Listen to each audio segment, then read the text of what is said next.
5, 4, 3. Unscripted, unshackled, uncouth. What you're about to hear is for more mature audiences only. It's Miguel and Holly, Uncensored.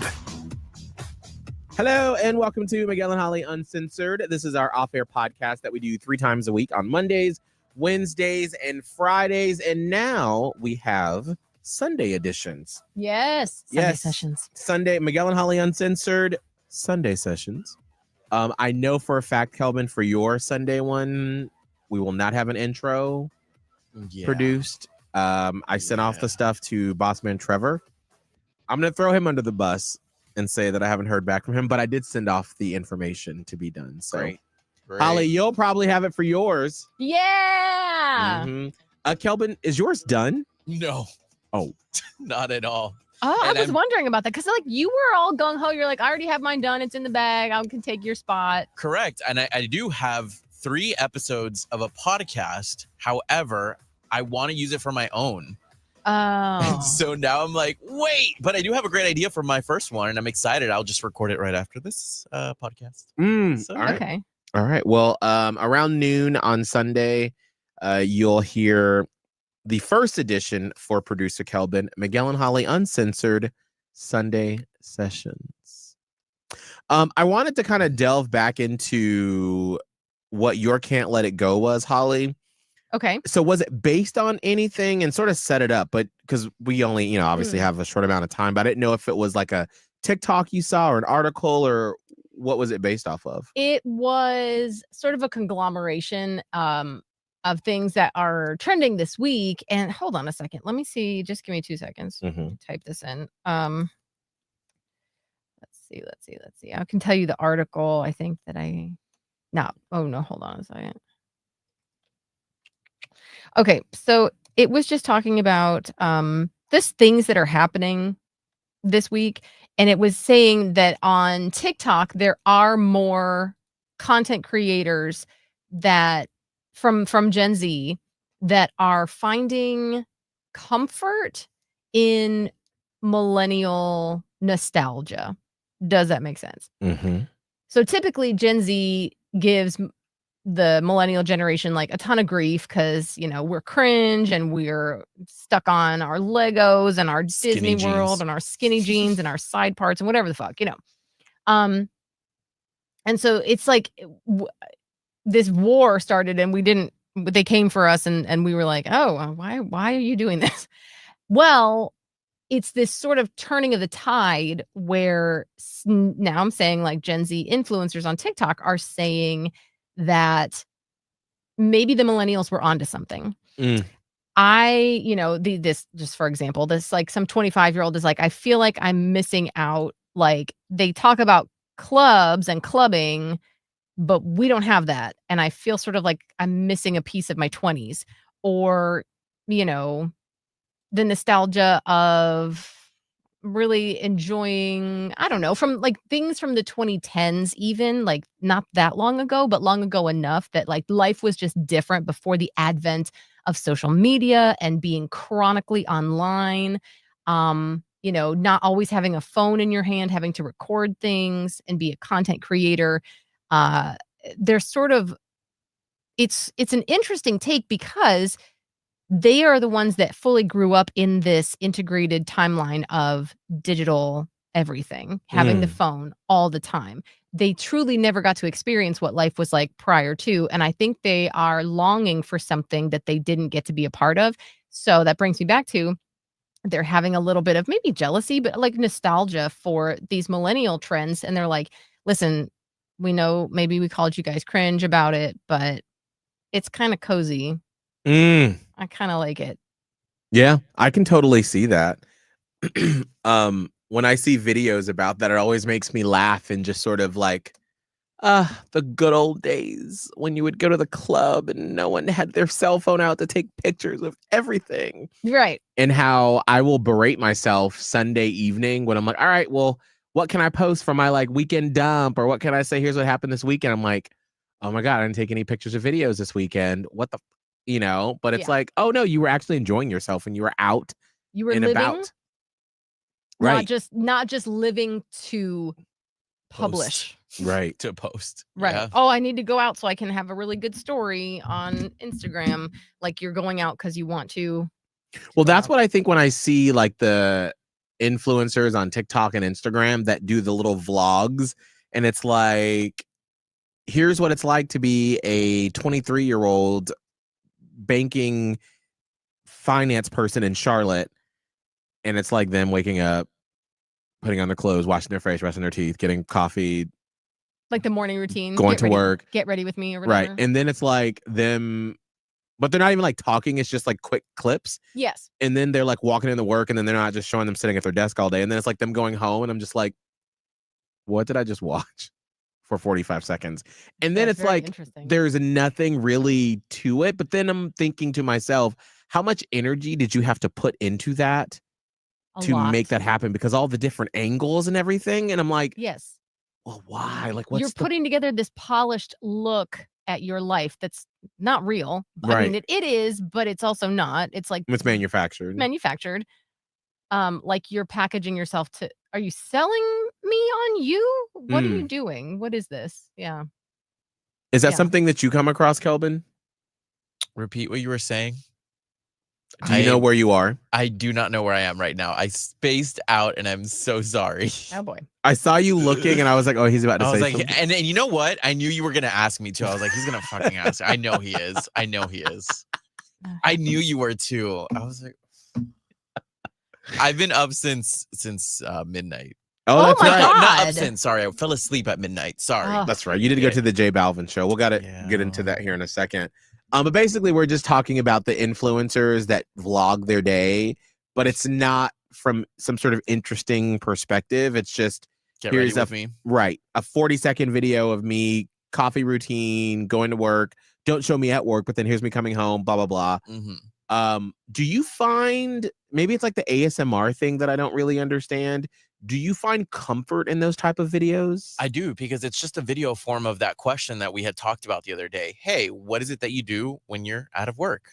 And I get to see the lens of somebody of what they do. Is it manufactured? Probably. Right. I mean, for the most part. Maybe not entirely, but at certain parts, like, oh, I did this and I ran into this person and I just happened to film it. Like, that's not real. But I do find those videos a little cozy sometimes. That's so interesting, considering you weren't really paying attention to what we just said. And we said all that stuff that you just said, but like we came at it from the other view. So I'm kind of glad that you weren't paying attention. Because it's interesting, because we said kind of the opposite. We're like, well, what is this? Like, why are we doing this? It just seems like, who are you selling me on something? Like, what are we trying to do? But my daughter loves that kind of stuff. Maya loves, like, she especially right now. Oh my God. She loves restocking videos. Yeah. Those are so good. Restocking videos? Yeah. Restocking. Like all these people, these MF and rich, apparently influencers with gigantic guest bathrooms and they're always a girl. It's always a girl who has like long, like sleeves that are just a little ring. Really nice name. And so she'll be like, and you only see her hands, and then it's just quick clips of her like putting toothpaste, toothbrush, thing. Everything is so organized and neat, and it's thing. Now they're gonna restock a refrigerator, thing, and her cute little hands and her cute little it's cozy. Things. Maya watches that. I mean, I'm like, how many can you watch? Wait, so she just watch them back to back? Yes. And that's sometimes how she puts herself to sleep. And my thing, God, I'm probably so annoying to her. My thing is I come in and I start watching it and I'm like, how much money did they spend on this stuff? They bought 6 toothpastes? Is this something like it? I can't see. Yeah. Yes. She's restocking or putting snack restock for the week. I like snack it. restock, I like it because there's ASMR to it. That's there's one. ASMR. And 2, it's like I Look said, at her cute little with her. Yes, you see what I'm talking about with her nails and her little. it's just organization. And It is. I don't Maya know- loved it. I don't know if this is the word uniformity. Is that a word? Maybe. You know what I mean? Yeah, where everything is very uniform, everything is very It's symmetrical. very Yeah. aesthetically pleasing. Yes. You gotta find a bathroom one because I swear to God, A bathroom I'm like, one? yes, Okay. we talk my guest Ooh, bathroom I like that. because I literally I ruined probably her whole thing where I'm like, why did they buy this many? I'm like, how many people they got coming in? And then I'm like, when they got guests coming in, do they tell the guests don't bring anything? I've literally stocked an entire like shampoo and conditioner and toothbrush and everything, every damn thing that you could possibly. And I'm like, who used them to begin with? And then I'm like, where did they get these containers that fit perfectly into the drawer? You're worried too much. I asked You're too much about it. I asked too many questions. Actually, She's like, I did talk to my mom the other day, and she was like, I noticed since Holly's gotten older, she's more worried about more things. Is she okay? No. My mom the was like, answer is she? Holly seems to be worried about a lot of things. I'm not sure what she's noticed. Is that reusable toilet paper? Here is some sort of bathroom restock. Look at her hands. Did I not tell you what those sleeves Oh look my like? gosh, yes. Down to the exact thing that I'm saying. Who takes Listerine out and puts it in a whole nother bottle? I Thank love you. it. Okay, It's so see? cute. I would want that. Right. Like, I'm sure I would love going to someone's house and it's like this, but at the same time, like, Oh, look, that's kind of how our drawers are like. That's Not as neat, but that's how organized ours are. oh man, this person also clearly has a nude, like a beige house aesthetic. Mhm. that's a lot. So obviously for you listening, like she basically took sort of like the people on TikTok or even like on blogging back in the day, where my friend Corey is like this, where she'll buy all her cereal, flour, sugar, come home from the store, and then Take put it them out. in their own containers. It says like sugar. Right. cutesy. And I'm like, girl, that is so much work. I love But like it. I do like because like she does, because my friend Corey from college and high school, her husband built them this beautiful farmhouse in North Georgia. They literally live in the country. They Mm. have chickens and gardens and stuff like that. Well, he built her this huge spice rack, and it is gorgeous because like Amazing. all the bottles are very uniform, very aesthetic. As soon as I saw it, I was like, let me give a compliment first. I was like, that is so cute. Did you have to go and empty out your lemon pepper, your paprika, your thyme, your rosemary? She was like, yes. Did she do a video? If she didn't do a video, she's missing out on huge. So I think if Corey were like 10 years younger, she probably would be one of these women on TikTok. Yes. But I think she missed that boat. So she's not Mm. super into social media like that, especially now she has 2 kids. That's the thing. I'm like, these people, unless that's your full-time job, you can't do this sort of thing. And she works as well as, a being on job top and, of 2 like, all kids. this other stuff. Yeah, so like it's a lot. But anyway, so those videos are that's just I don't know how we got off on this topic, but yes, Maya loves them. And then she always wants to do things like that. And then I'm like, this is not real life. I'm so sorry. We can't. And she loves containers. I'm like, if we have one more container in your room, it's going to explode. And Holly, you better let her do it now before she starts doing drugs. Like, let her Yeah. give her something now to do before she's like, my mom. My mom wouldn't let me have containers, so I turned to weed. So I turned to weed and crack. It's Florida, so meth. your chances are not good. Meth. It's meth. It's meth. Oh no! Oh God! Not Maya on meth. Oh no! Oh, no, Save not it. Maya It's on meth. Please Save no. it. No! She will entertain herself only if there is something like that to entertain her. Like, because that's why I send her to camps and things, because I'm not trying to entertain a child all day long. Mhm. In the summer or on break or whatever. But if you can get her some kind of craft things like bins, or this is the latest example of what she did over spring break, because there were downtimes she was not at a camp. So she digs underneath the kitchen sink, and there was a pack of those sponges where they're yellow on one side and green on the other. You know what I'm talking about? Mhm. Regular kitchen sponges. We don't really like those ones. We have blue ones. I don't know why we even had the green and yellow ones. She goes, "Can I have these?" And I was like, "Yeah, I guess." And she's like, "Okay, I'm cutting them up." I'm like, "Do we need this?" Okay, you can cut them up, whatever. So I come upon her later. she's got the scissors out and she is cutting all these things to make little tiny things out of them. This is a cupcake and this is a bar of soap and this, and she cut up all of the things and she got my old hot glue gun out and homegirl is just gluing all these things together. And so now she's got like this whole bunch of sponge art. And I'm like, that is so creative. What are we doing with these now? What do we do with them? And she's like, colored them and everything. She's like, I need them. I'm just going to keep them. I'm like, okay, not in the living room though. That. And then she got done with that. And she's like, what else can I do? And I'm like, I don't know. She had like a box full of like, seltzers, the cardboard box that seltzer water comes in. And she's like, I have this. And she's like, what can I make? I'm like, I was watching something. I'm like, like a camera? I don't know.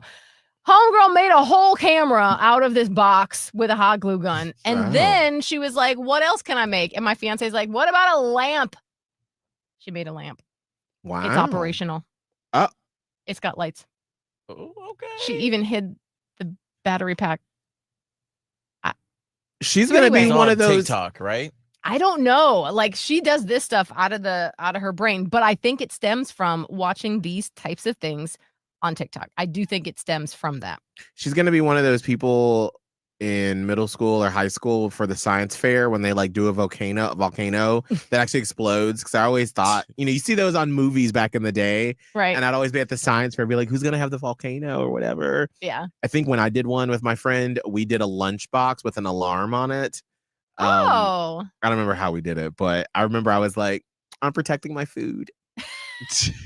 I love that. I love that. Look at me. Look at me. Good for you. Anyway, I feel like I've commandeered this whole conversation. I'm sorry. Let's go back to what we were talking about. We were talking about Gen Z. Gen Z and how they're different and they think that we're cringe. And like, I'm literally wearing like a millennial mom uniform right now today. Like I have my leggings on with my, like, I look very millennial. I know I do. But now Gen Z are kind of like, oh, well, you guys are still cringe, but like also I want to watch Friends reruns too. I can't hop on the baggy jeans trend. I'm wearing some right now. And there's only a certain tops will look great with baggy jeans. And yes. I feel like I look unhoused. And by the end of the week I start running out of pants. So like these are like my, I guess, backups. Hold on, stand up. Let's see what this looks like. It's not. Wait, hold on. I took everybody out. Wait, it's like not stylish, girl. Wait, like, let's see. That's what the kids wear. The kids are wearing it. Let's see. I only pair baggy pants with a tight top. Oh my god. Sorry. But you are doing true Gen Z where it's baggy pants and baggy top. I could not. I would also feel unhoused. See, yeah, you literally look like you're 27. I saw a Gen Zer in the elevator with baggy pants and a grandma sweater. And I was like, oh, see? Girl. You look at all this. Like, I could not have baggy jeans. Like the Jinko jeans back in the day. Like, I couldn't do that as an adult. Like, I have them in my closet. It's a thing. No, I am truly one of those millennials that I'm like, bitch, do you know how hard it worked for me to get into skinny jeans? And now you want me to pry them off of me? No, you will see every inch of my thigh, okay? You will possibly see my nuts. Like, I want you to see everything, okay? I worked hard for that. Save that. Save that. I'm sorry. That is one fashion trend. And like one of my friends, whenever we go out, he also wears like the little, like the sunglass style now. It's like the little ones, like kind of almost rectangular, or that's the ones that they wear like out at the club and like when we're out at the bar in like South End and whatnot here in Charlotte. Is it sunglasses or just no sunglasses? Sunglasses. I don't know. I'm super out of it with sunglasses. I don't know what to wear. I have some in my car that I bought in Charlotte 2 years ago, and they were at like Free People or whatever store that is that's like super trendy. And I was like, oh, these must be trendy. And I'm still wearing them and I don't know if they are or not. So this is what this is what I see out and about when I'm out on the weekends in Charlotte. Like these sort of like, they Charlie actually XCX. Yes. They're giving me, to me, these remind me of what we were wearing in the 90s. Yes, like 100%. Right. Miguel, before you move on, I'm going to say part of my like can't let it go when I was looking into it is not only just the Gen Z and our sort of nostalgic for millennial stuff. There was a whole other article about how 90s trends are back. And I thought they had been, but I'm actually truly seeing more now. Right. Like these glasses, I had glasses like that in the 90s. They were pink. Yeah. And so I see this a lot for especially the people that I know in our circle that go to all the like DJ shows and whatnot that I don't like to go to. They all have glasses like this. And that's one of me where I'm kind of still stuck in the mid 2000s where I still like big chunky glasses. I'm still wearing glasses that are the size of my face and I don't think I should be. I don't know. Right. But I'm like, I can't get down. My face is I have a fat head. And I can't wear small glasses because then it makes my face look even bigger. I have the same problem. Me too. So, I can't wear little glasses. I do have a big head. I know I do. Right. So that's why. But anyway, I brought all this up because there was an article in one of our prep services that was saying radio isn't dead. 78% of Gen Z claim they're still tuning in. Gen Z loves making old things new again, ditching iPhones for flip phones, bringing back digital cameras, using iPod minis as hair clips, buying out vintage iPods from 2007. What now? And using corded landline phones. They do it because it's like 90s, but make it fashion. Right. Cool. Yeah. But I mean, I'm here for it if that gets people to listen to the radio. Let's be old timey and listen to the radio. We'll take it. Come on back. I'll take any listening. I had a brunch last year. Miguel went to it. And some of the gays came over and we used a disposable camera. And like some of the photos came out really cool. So I can understand why there is some interest into doing some old technology because you don't get those vibes anymore from your iPhone. You could use an app, but like it's not the same. It's not the same. And so I think an interest in with this is I feel a little bit like Inception or like I feel very meta in my head right now, but like we're old enough, Miguel and me mostly a little bit Kelvin. We're old enough that like the technology that we grew up with is now considered old fashioned and old timey. And people are interested in it because it doesn't exist anymore. No. It makes me think of like when I was little, I was so obsessed. And so, I grew up in the 80s and 90s. I was obsessed with those old timey telephones where, the base is like stands here super and tall. then you have to hold the earpiece. It's like what is it called? I don't even know. A receiver or no, what like the earpiece is separate. And you put it here and then you speak into the bottom. It's like hello, it's like transatlantic accents, like hello, that lady. kind of thing. I wanted one of those so badly, but of course in the 80s it was like, well, we have sleek cordless phones clear that are to be out phones. soon. Yeah, my Swatch flip phone was like it had two parts and pieces, whatever. But I was very obsessed with that old school thing. I think it's kind of the same. I was obsessed with typewriters. Like I really wanted an old school typewriter. So I think the closest we got is my mom had a friend that it was an electronic typewriter. So I would like sit there and like on the weekends be like ding ding ding ding ding, ding ding ding ding. That was satisfying. There were some satisfying things in the 80s. Typewriters going ring. Also, when you would slam down the phone when you were pissed off at somebody, ding, and it would kind of like jingle a little bit. That was good. Yeah. The biggest technology jump for me was going from AOL to dial-up. Like I'll never forget the speed difference and like the change that made for everything. It did make everything totally different. So I guess I'm just wondering, is it just a fad that Gen Z is interested in this stuff?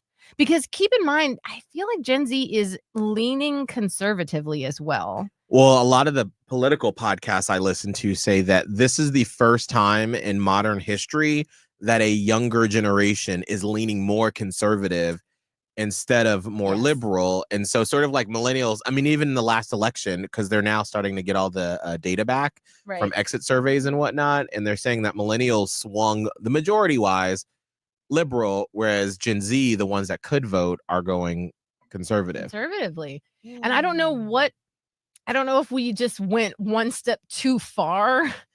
Because there was a time like, when Obama was president and we were like getting gay marriage and all this stuff. And like, I don't know if something happened in that era or into COVID. COVID. That's what they said, is that's one of the main reasons why so many young people have gone that way, is because they were in school, high school, middle school, college during that time. And the government, from what they felt, basically said, your life is over. And so they missed out on so many big moments and milestones that we all got to partake in. And so that's just like one aspect of it from something I listened to, where they were saying that is sort of like where you could see it starting to happen. Yeah, and I did read an article recently, like maybe even yesterday, that was talking about how it used to be that like conservatism, being a conservative was like the man. That was the man trying to hold you down, and the liberals were like on the fringe, and you know, don't let the man try to hold you down. And we're it's all about freedom and all this stuff. And like somehow it's switched roles, and like conservatism suddenly became fringe because there was this empire of more liberalism became mainstream. And to be like against the man, it's almost like you swung the other way to go conservative, to go against the liberal man, if that makes any sense, right? And so I was reading this article, and it was talking about how this is showing up in the younger generations, because everyone's, when you're young, is going to try to fight the man. Right. Right now, conservatism kind of seems like the fringe. We're not going to play by the rules. We're going to, and do what we say we're going to do. That. And even though it's not always the best. Right. Correct. And combine that with, and I do think this is a major problem on the left. And when you talk about the left, there's that scale of like, where are you? Are you in the middle?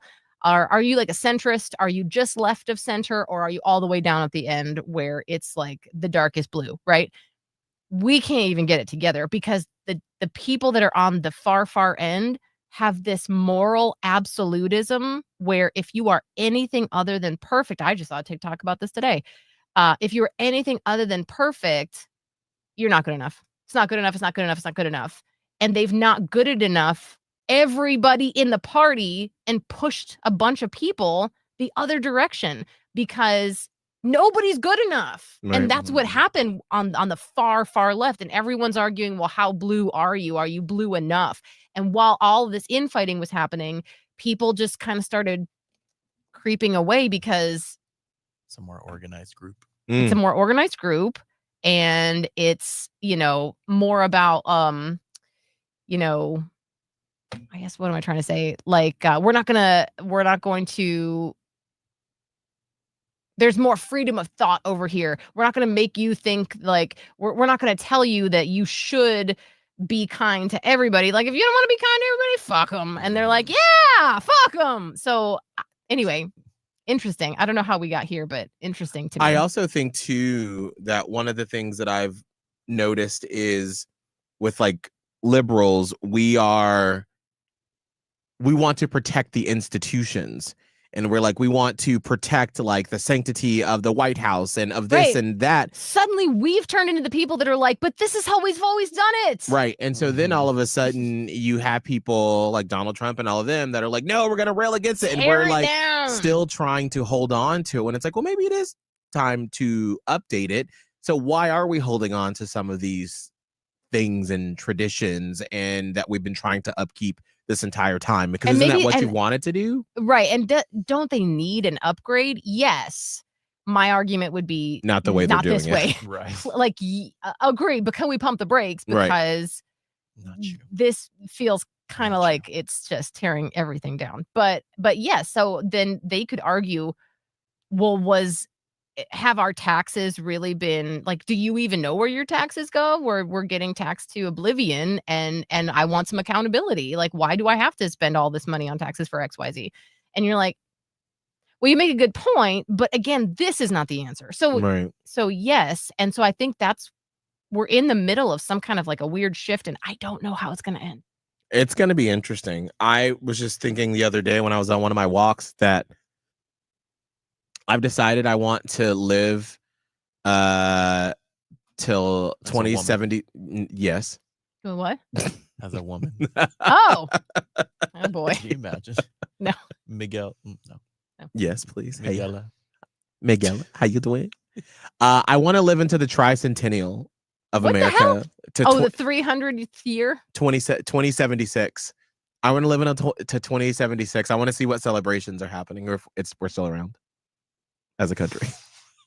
So a race. Well, we're up on people. 250 right now. We're I up know. on the 250. I don't know why, because I think it was remember that Jordan Peele scary movie Us, and Yes. it starts with I don't remember exactly how it happened, but they talked about the bicentennial in 76 and how they had these big celebrations all across America, and I'm like, oh my gosh, how fun would that be? How fun would that be to be a part of that? Mm-hmm.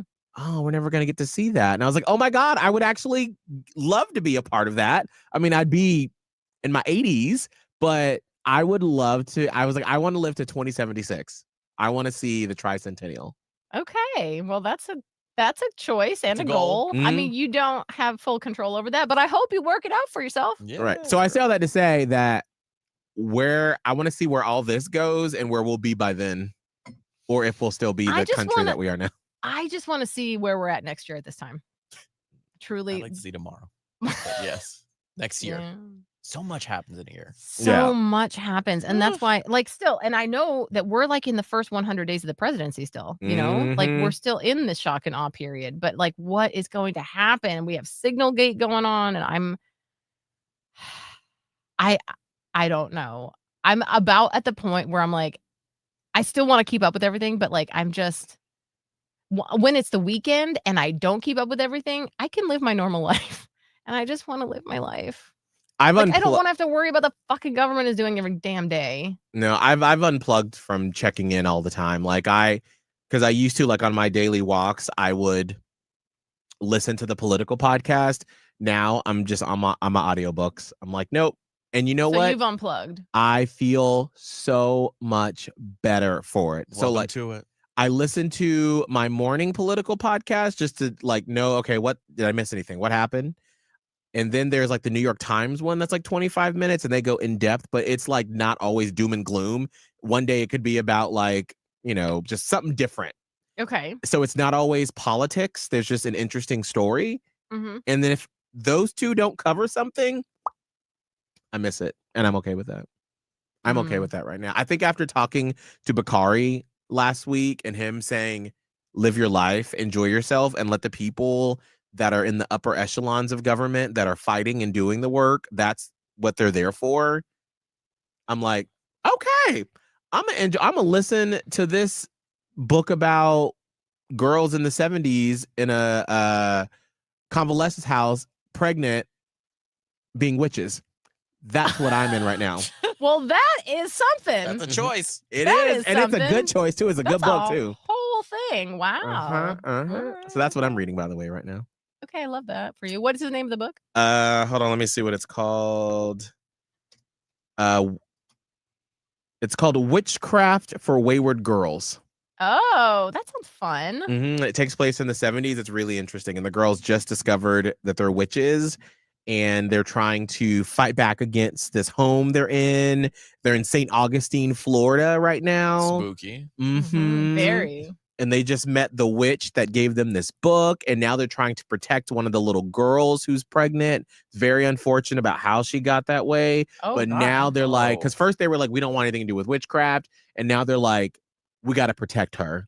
Oh. And so now I'm like, yeah, it's revving up. Man, I have so many books too, but no, I'm over here reading Heather Cox Richardson every No, day. girl, Just getting more and more pissed. Bye. Nope, I I can't. need a good book. I got some, girl. What would I like? What would I like? Do you like movies, or do you like books that read like movies? Where it's like there's action, there's a lot of things that are happening. What type of book do I you don't think you know. would like? I don't know. I don't have like a favorite book. Okay, You might have to try some different things to figure out what you Yeah. like. Let- Yeah. Smut. Well, that's well, do you think you'd like fantasy or I think I like to cry in movies, right? Like I like to feel strong emotions. I like to be scared. That's why I like horror movies. I like to cry. I'm not really crazy about action adventure movies. okay? So there are two books that I would recommend for you to start with. Okay.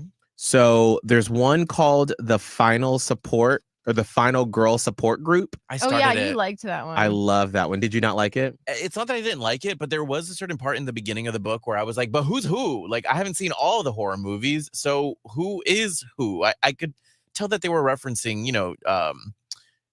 what is it, Jamie?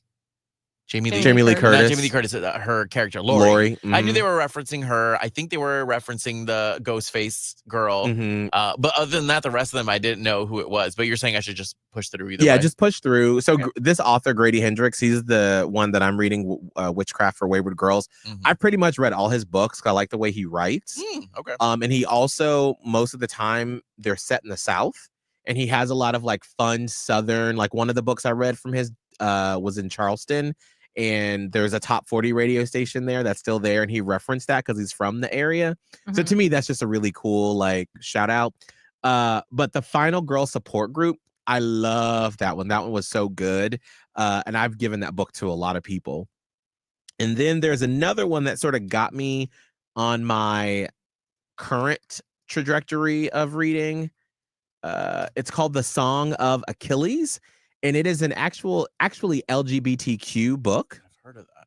Mhm. And our friend Ramon is the one that recommended this to me, and that one kind of got me on my groove of getting back into reading again since the Hunger Games. That one's really, really good, and it's emotional, and there's also a little history in it as well too, and there's a gay story. So those would be my two recommendations to sort of just like dip your toe back into reading. Okay. I might just do that. I was reading They Both Die at the End, and I was getting pretty far into the book, but then I lost track once again. But it was about this, I don't know if it's dystopian maybe world, Dystopian, where you get a phone call and you're like, hey, you're gonna die tonight, you have 24 hours. Oh, but it's young adult, so I was like, oh, okay. As I was reading into it, but then that's it. I kind of like midway I just stopped after I lost interest. oh, that's crazy. You just stop. Yeah. Like one of the boys ended up connecting with the other one that was also going to die within 24 hours. And then at that point, I guess their adventure starts. And then, I don't know, I just lost interest after that. I've only ever started a book and not finished it once. And I still obviously think about it to this day, but it was when I was little. I have to know what happens. I think my mess up was the transition from reading it physically. And then I was like, well, I'm driving. Let me hear it audio. And then I lost interest within that. I actually don't think that I can do an audiobook. Really? I love it. I don't think I can. I think my mind starts to wander. And also this was my problem with reading on a Kindle, because I really was into my Kindle for a good chunk of time. It was easy to carry back and forth. But the biggest problem I had with the Kindle too is I need references. So like if I'm just listening start to finish to a book, or if I'm just reading it on the Kindle, next page, what I need when I'm reading is I get to like, a little Easter egg in chapter 15. And then I'm like, wait a minute. Back in chapter 2, flip. Didn't they say this? Flip. And then I have to go back and like look at it again and reread a paragraph and be like, oh my God, I can make a connection. I can't do that with an audiobook, and I can't do it on a Kindle. It's too difficult. And that's why I think that I just have to do a good old fashioned book. And so that's how it is for me. Yeah, everybody's different. I mean, I love it. I think because I've spent so many years listening to podcasts, I'm able to like focus. But what I've noticed though is that I only do the audiobook when I'm on my walks, or if I'm cooking something that I like during the week when it's a mindless thing that I like do a million times I have to think about. Those are the only times, or if I'm driving, I can listen to it, but I can't be doing something else while listening to the audiobook, because then I will completely, lose it. But I do try to listen to the audiobook and get the physical book out and like follow along, because that keeps me focused. Because I think I've said this before, I can't just raw dog and read a book anymore because of technology. It's like ruined my brain. No, it's true. I mean, I was like that before technology, so I can't focus. Like it's I would like crazy. to. I would like to read, learn more, expand my vocabulary, like all of that. All those things sound fantastic, and I understand the the importance of reading a ton of books, but I can't focus. I cannot. It's as technology that's really. I mean, it's really just fucked us up because I remember going home, reading Hunger Games after work and just sitting in my bed and just like reading feverishly just devouring the book. Yeah. Now I'm like, no, I gotta like put my AirPods in, go on a walk and listen. And so I'm walking for like an hour. Yeah. But at least Good I'm physically Lord. doing something. I mean, yeah, that's a good thing. I could probably do it at the gym. Maybe I could try to get back into a book at the gym. I don't know. But I also feel like I need my music to keep me doing the thing. But anyway, the last time I read a book, it wasn't that long ago. I started reading the Little House on the Prairie books again because they were very cozy to me. I felt safe.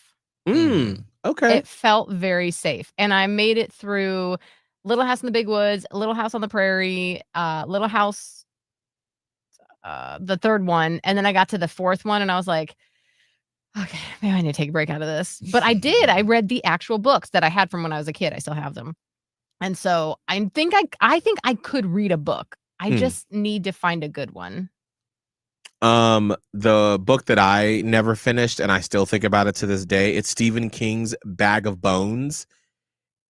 Stephen King obviously is a prolific writer, but I just remember there was some page where he was describing the condensation on the cup of water, and I was like, is this contributing to the story? Because why the fuck do I need to know about the condensation sliding down the side of the glass? Now, see, that's how I felt about when I tried to read Lord of the Rings. My brother read all the Lord of the Rings, and he was like, please read it. And I started the first book. I made it through the very first, the Fellowship of the Ring, only to find out that like huge chunks of text did not matter one iota. Like when I watched the movie, I was like,